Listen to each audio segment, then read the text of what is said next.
You guarantee that your dream will begin and end with you. I want us to have multi-generation dreams, to have a legacy that is bigger than our individual lives and actions. I don't want us to have selfish me-sized dreams. I want us to have people who can dream alongside us, add their unique ideas, and grow something that is bigger than we could ever do alone. That's a need we'll all express at one point. I want to be part of something bigger than me. You can actually be part of the catalyst for that type of movement, which is simply a dream inside a community, if you'll share it, if you'll be willing to have other people in the spotlight of your dream, if you won't clutch your dream and its platform too tightly. Don't for a second interpret that as an urging to throw wide the gates of your dream and lose control of it to anyone and everyone who enters. I've gotten a lot better at sharing the platform of my blog. I've introduced other writers to publishers and tried to do my best to share my platform with writers who don't have one. But I don't accept every guest post request I get because the blog has a specific concept. It's a satire of faith that must be funny without being mean. So if someone submits a serious guest post about her cat dying and the critical lessons from the Old Testament the experience taught her, I don't post it.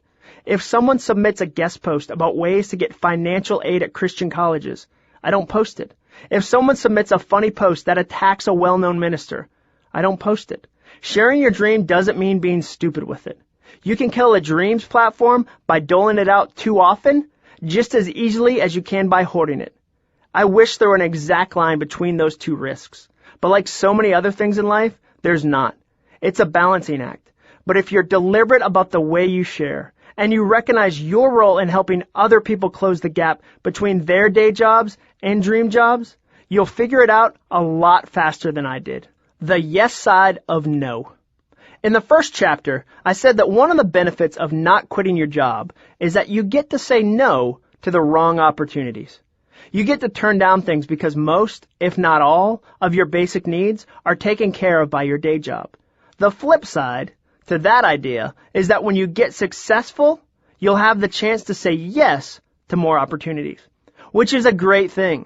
When you get momentum, new opportunities come out of the woodwork.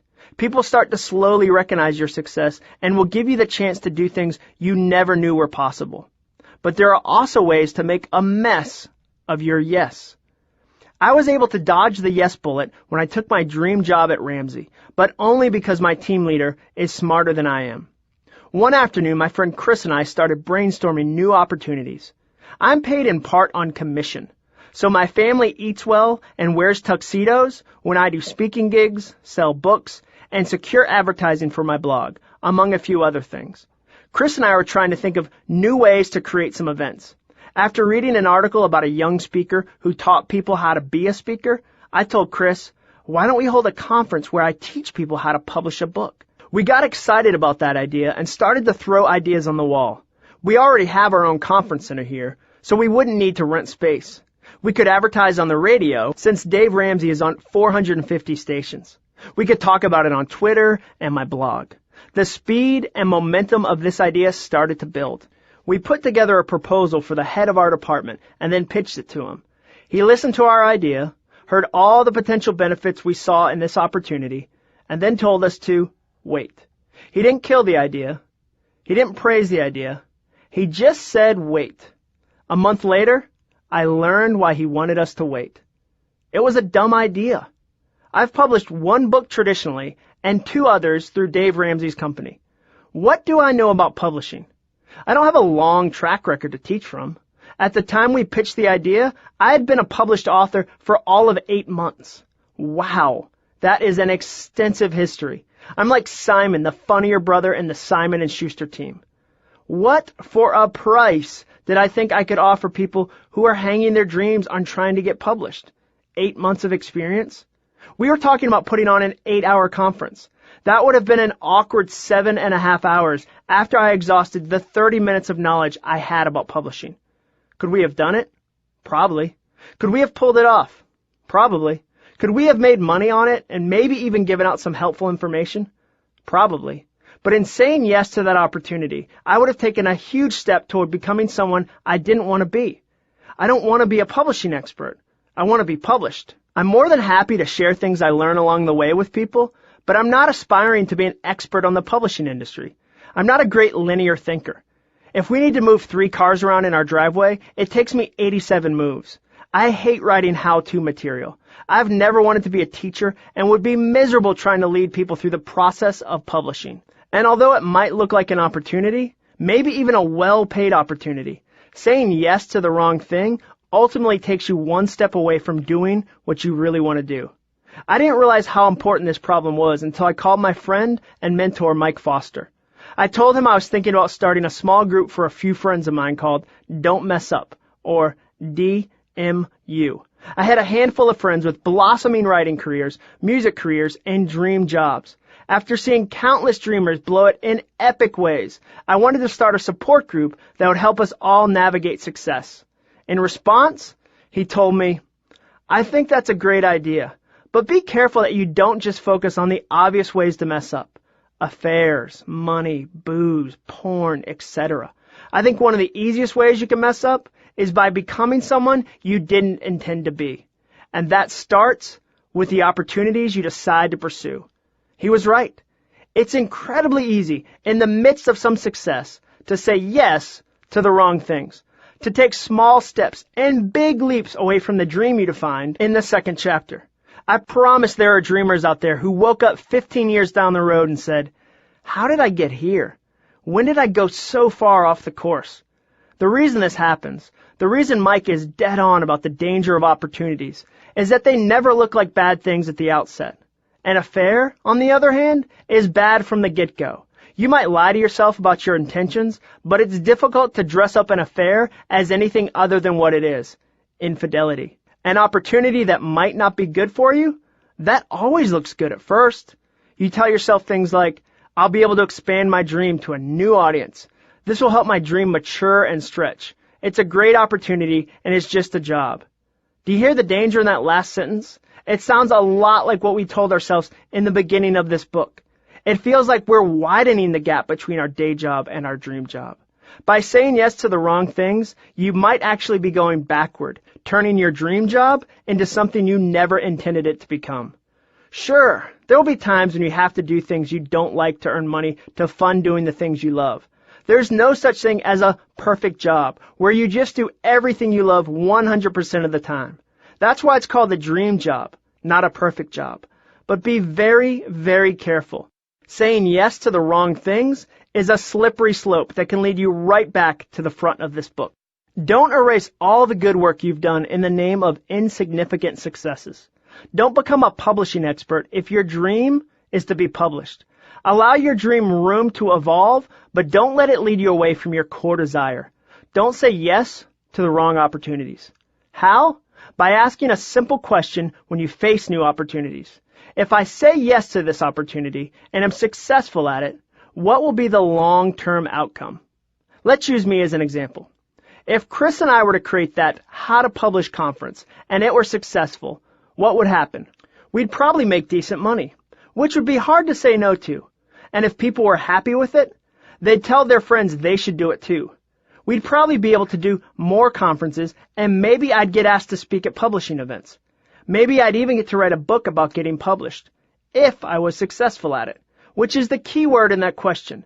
The outcome would be a whole lot more opportunities to speak about publishing. And therein lies the trap. The reward of getting really good at something less significant than your real dream is that you get to do it more often. That's not a reward. That's a punishment. The goal of this entire book is to lead you into doing more of what you love doing, or precisely the opposite of what will happen if you're successful at doing stuff you don't love. I'm going through that same situation right now with public speaking. I love public speaking. I enjoy it as much as writing. I consider it a big part of my dream. But I have to be extra careful about saying yes to the wrong opportunities. Because I had a little success at a few conferences, I'm getting more opportunities. If I say yes to all of them, it won't take long for me to wake up and realize I'm somebody I never dreamed of becoming, the absentee father.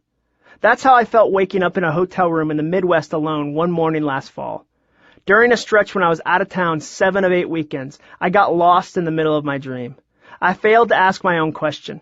If I say yes to this opportunity and I am successful at it, what will be the long-term outcome? The outcome of being a successful speaker, if you carry the thread out long enough, is that you get to be on the road 200 days of the year. That's not my dream. Being away from my family is so far from the core of my dream, yet it's easy to see how I could get there. I plan on becoming the best public speaker I can possibly be. I plan to work on that and hustle on that and be faithful to that part of my dream. But along the way, I plan to not say yes to the wrong opportunities. Dreaming beyond success. Ken Bradshaw is a 58-year-old big wave surfer. He rides building-sized swells all over the world, and in 1998 rode the largest wave ever surfed. It was 85 feet tall. I read an interview with him once, and a lot of the piece focused on the decisions he's made in life that fly in the face of how most people would define surfing success.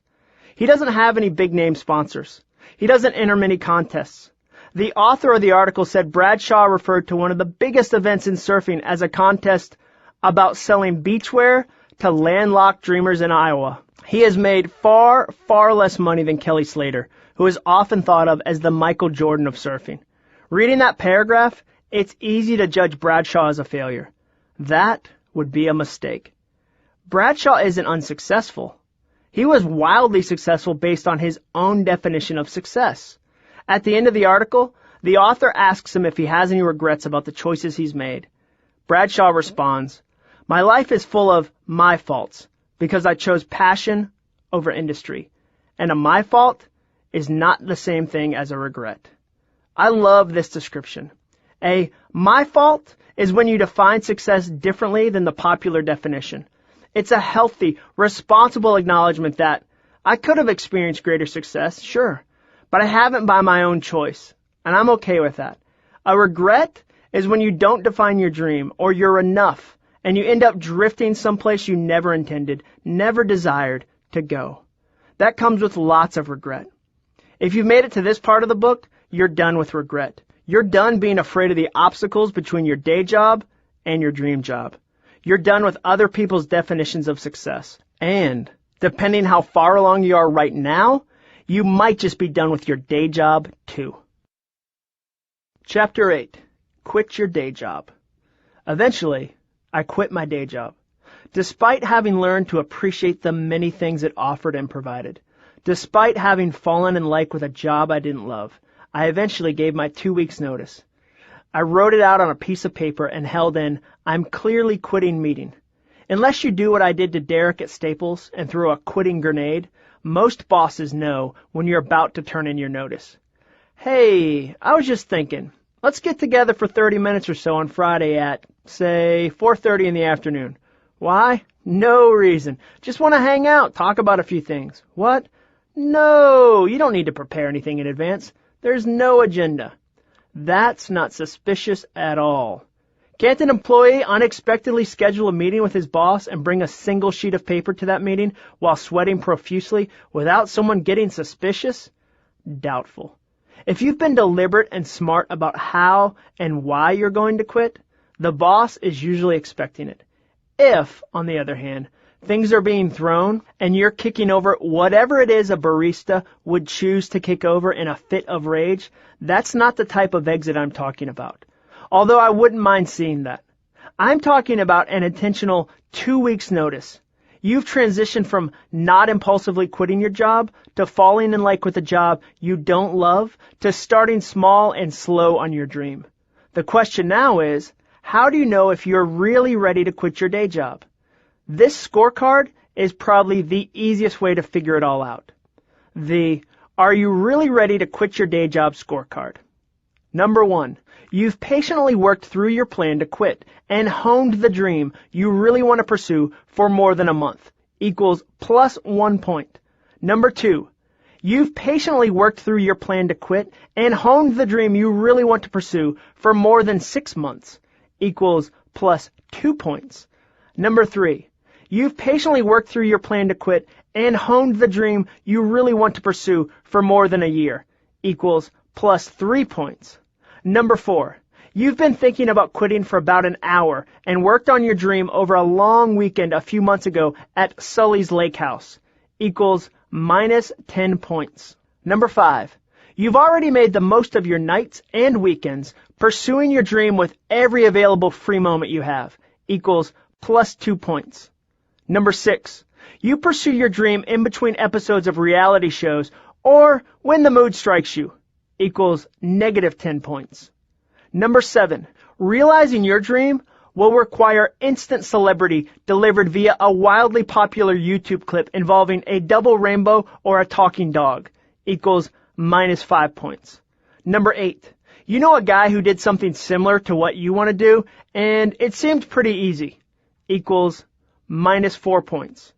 Number 9, you apprenticed with that guy for a few months and learned your dream job is not easy, but definitely possible, equals plus 4 points.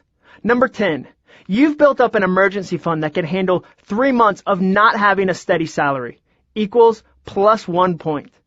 Number 11, you've built up an emergency fund that can handle 6 months of not having a steady salary, equals plus 2 points. Number 12, your financial plan is completely dependent on your car never breaking down, equals negative 1 point. Number 13, or your rent going up, equals negative 2 points. Number 14, or people expecting Christmas presents in December this year, equals negative 2 points. Number 15, your financial plan is completely dependent on your kids living safe and not getting a stomach virus or anything else that becomes painfully expensive when you have no health insurance, equals negative 5 points. Number 16, you've built a blog and are growing an active community that is engaged in helping you with your dream, equals plus 2 points. Number 17, you're thinking about getting on the Facebook or possibly the Twitter one of these days, equals 0 points. Number 18, your spouse is completely supportive of your decision, equals plus 5 points. Number 19, every time you bring up the idea of quitting, your spouse throws up a little in his or her mouth, equals negative 3 points. Number 20, you've used the phrase, why won't you let me follow my dream, equals negative 1 point for each time you said it. Number 21, you've ever thought, I'm not married, Acuff, and I have no kids. Enough with playing favorites, you half-dead 35-year-old, equals, fair enough, moving on. Number 22, you've got a clear sense of what your dream looks like and know the next few steps to pursue it, equals plus 3 points. Number 23, you kind of want to be a ballerina or maybe an astronaut or a race car driver, equals negative 5 points. Number 24, although you're nervous and perhaps a little scared about writing your 2 weeks notice letter, you feel good about the decision, equals plus 2 points. Number 25, you are writing your quitting letter with such fury that you broke the Q on your keyboard, equals negative 10 points. Number 26, your backup financial plan, if things take longer than you expect, is to get a night job and hustle as hard as you can, equals plus 5 points. Number 27, your backup financial plan, if things take longer than you expect, is to win the lottery, capture a leprechaun, or find some pirate's booty inexplicably buried in the landlocked state you live in, equals negative 10 points. Number 28, you skipped to this chapter without reading the rest of the book because you knew instantly, I'm ready to quit. I know I am, equals negative 50 points. Number 29, you've made a list of the things that are at risk if you quit and are willing to put those things in jeopardy, equals plus 10 points. Number 30, risk is for what negative people worry about. I'm living in the now. Let's just do this thing already, equals negative 5 points. Number 31, you write dark German punk metal inspired poetry about how much you hate your job, but have not taken any productive steps toward making your dream happen, equals negative 5 points. Number 32, your dream job is so different from your day job that there's no way your boss or company would ever help you achieve it, equals plus 5 points. Number 33, you love your day job and actually figured out how it can be a great place from which you can continue pursuing your dream for years and years, equals negative 10 points. Number 34, you love your job and just picked up this book because you keep hearing that the author is really handsome and wanted to see it for yourself, equals negative 20 points. Number 35, you have a support network of friends and family members who will help you pursue your dream, equals plus 3 points. Number 36.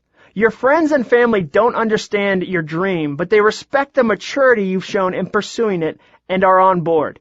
Equals plus 5 points. Number 37. Everyone else on the planet is crazy. What do they know about my dream? I'm the last known wise person alive. No one can add a shred of advice to my dream. Equals negative 5 points. Number 38. You've ever said the phrase, haters gonna hate, when receiving any feedback that is critical of your dream. Equals negative 5 points. Number 39. You've put together a detailed description of what your new workdays are going to look like. Equals plus 3 points. Number 40. Your plan for your new workday involves you listening to your heart and just seeing where the wind takes you. Equals negative 5 points. Number 41. You've been seeing a professional counselor who gave you some great advice. Equals plus 2 points. Number 42. You've been seeing a psychic who gave you some great warnings about something involving a raccoon and a tire iron. Equals negative 5 points. Number 43. You're aware that you'll probably work harder than you've ever worked when you quit your day job and follow your dream. Equals plus 2 points. Number 44. You look forward to all the free time you'll have when you follow your dream. Equals negative 3 points. Number 45. You feel this is a decision that is in line with your core values or faith. Equals plus 2 points. Number 46. For this to succeed, you'll need God to perform a miracle on par with the parting of the Red Sea at least once a week. Equals negative 5 points. Number 47. You've been working toward this moment for months, if not years. Equals plus 3 points. Number 48. You've been working toward this moment since you heard that really motivational song last week. Equals minus 3 points. Number 49. You've spent the last few months practicing excellence at your day job, which will serve you well when you pursue your dream more fully. Equals plus 2 points. Number 50. You've spent the last few months cultivating bitterness, and your exit will be met with cheers. Equals minus 10 points. Number 51. You're trying to pursue someone else's dream, your mother's, a teacher's, a friend's, etc., instead of your own. Equals minus 3 points. Number 52. You saw the length of this scorecard and thought, that is so long and it feels like hard work. I don't like hard work. I just want to dream. Dream, I tell you. Equals negative 3 points. Totals. Fewer than 0 points to 10 points. You're a job lover or a serial quitter. If you manage to score negatively on this quiz, one of two things is going on. You love your job and are right where you need to be. Or you are a serial quitter and hate your job so much you haven't had a chance to love your dream. To the first person, I'd like to say bravo, but that sounds borderline like the friend you have who says ciao all the time, despite being from Ohio. So instead I say, congrats. You've got a job you love that loves you back and is structured in a way that allows you to work equally hard at both your day job and your dream. Or your job is already your dream. That's great. Not everyone on the planet needs to quit their day job. My friend Bob uses his job as a lawyer, which he loves, to fund missions around the world, which he loves even more. He and you are rare but awesome. To the serial quitter, I'd say, push pause. Your dissatisfaction might have clouded your vision to such a degree that if you quit right now, you'll just land at another job you eventually hate and start the cycle all over again without making any progress on your dream. Don't quit right now. Reread the Don't Quit Your Job chapter. 11 to 30 points. You're stirred up.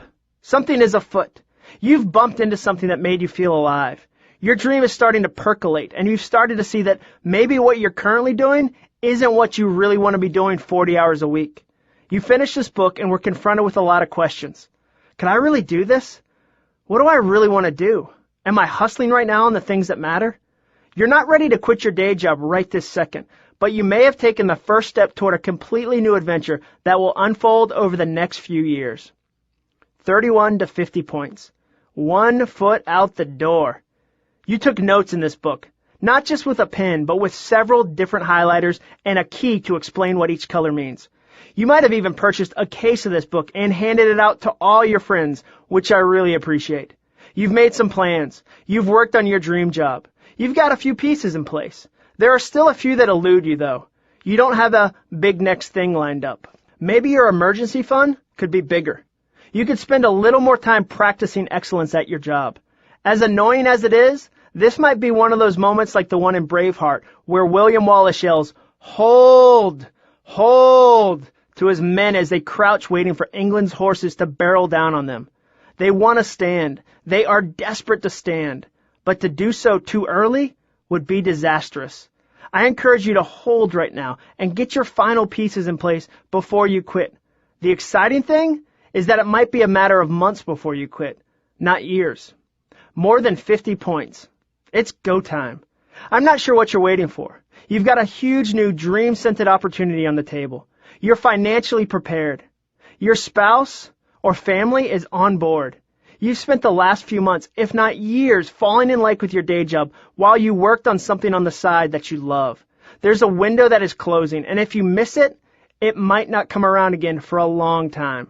You've assessed all the risks and are making a decision that is motivated in wise hope, not nervous fear. It's go time. Quit already. Kick rocks. Live your dream. Now, clearly, that list was scientific. Depending on your score, you are 100% guaranteed to have the results I described. And if things don't work out when you quit, you should send me hate mail and feign great surprise that a scorecard that contains the word booty led you astray. Obviously, there's no such thing as a periodic table of elements for quitting. That scorecard gives you an idea, but what are the other ways you'll know if you're ready to quit? How did I know when it was time to quit? 6 reasons I quit my last job. Dave Ramsey approached me about working with him in June 2010. By the first week of August, we had moved from Atlanta, found a new school for my oldest daughter, and rented a house in Nashville. But that whole experience started with me quitting my job, which, as I've mentioned a number of times, I am awesome at. This time was different, though. I've always traded an old day job for a new day job. I've always left one situation I didn't love for another I thought would be different, but ultimately never was. So why in a period of 8 weeks did my wife and I make that decision? How did I know it was time to quit my day job and pursue my dream job? Number 1, we had somewhere to land. Just like in the rest of the book, the specifics of your situation are going to be different from mine, but the principles still hold. Whether you're breeding chinchillas or starting a nonprofit that fights against businesses that breed chinchillas, Soft Coats or Rough on Chinchillas Inc., you can apply these ideas to a host of dreams. For 2 years, my wife and I talked about my quitting my job at Autotrader.com. Our conversation intensified in some seasons and dissipated in others, but quitting has been a constant undercurrent to my work experience for most of my life. However, this was the first time in my 12-year career that I had somewhere to land that fit within my long-term goals of being an author and a speaker. This is the first time I wasn't just trading out a Granny Smith apple for a Fuji. Although I would have the security and community of being at a full-time job and an office environment, this would be unlike anything I'd ever done before. I wasn't just trading out my old day job, which I had grown to really like, for another. I was jumping to what felt like the right opportunity. Your dream might not be another job. It might be a chance to serve in a country you feel called to. You might get a long-term freelance contract that allows you to string together a year of work in the field you really love. Someone may place an order for 1 million chinchillas. When this happens, you have to be honest about whether you have somewhere real to land, somewhere that will actually support your long-term goals. Sometimes a situation doesn't present itself as an opportunity that will line up perfectly with your dreams. Sometimes it will just be a much higher percentage of dream time than you currently have right now. Will the new opportunity offer you a larger percentage of time to focus on your dream? If your current job only offers you weekends, mornings, and evenings to work on your dream, will the new job offer you a lot more? Could you work 4 days in the office and 1 day on your dream? The percent has to be dramatic because otherwise the risk isn't worth it. If your current job offers you 30 minutes at lunch to do your thing and a potential new job would offer you 45 minutes, it's not worth disrupting your entire life. I faced that situation the summer we decided to work for Dave Ramsey. A multi-billion-dollar company had an ad agency that offered me a job. I'd be well paid, have unique opportunities to work on interesting advertising projects, and only do 4 days of work a week. In addition to all the other perks, I had the chance to actually spend part of my work week on my own dream. That felt like a dramatic difference to me. I would have taken it because they offered me more dream time than Autotrader.com did. But the Dave Ramsey job offered me a far larger percentage of time each week to do the things I loved. There were certainly other factors involved in my decision, but the percentage of dream time is a good measurement to begin with when it comes to determining somewhere stable to land. Number 2, the opportunity fit our opportunity filter. Years before Dave Ramsey offered me a job, my wife and I discussed the filter we would use to find a dream job. When StuffChristiansLike.net took off, we had an inclination that Autotrader.com might not be my career's final resting place. So we started discussing what criteria the next opportunity needed to fit.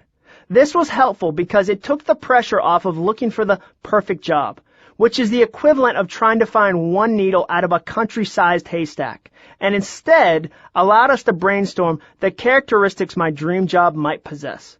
We both felt like it should be at a company where faith was part of the culture, not just something that happened in pockets. I didn't want to work at a church.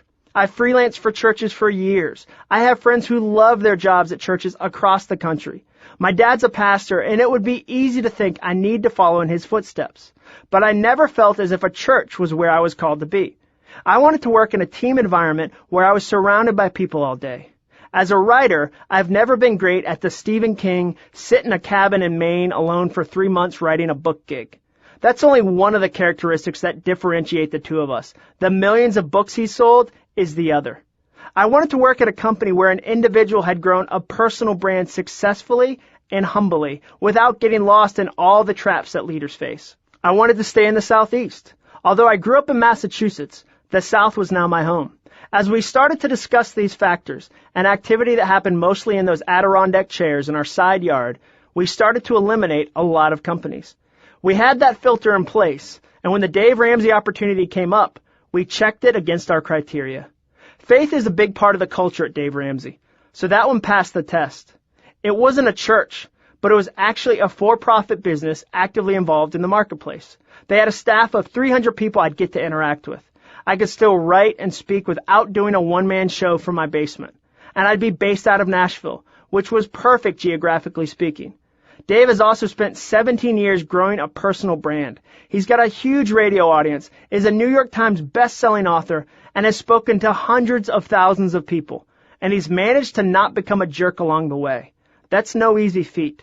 One by one, our filter criteria were met, which helped us feel good about the decision to quit.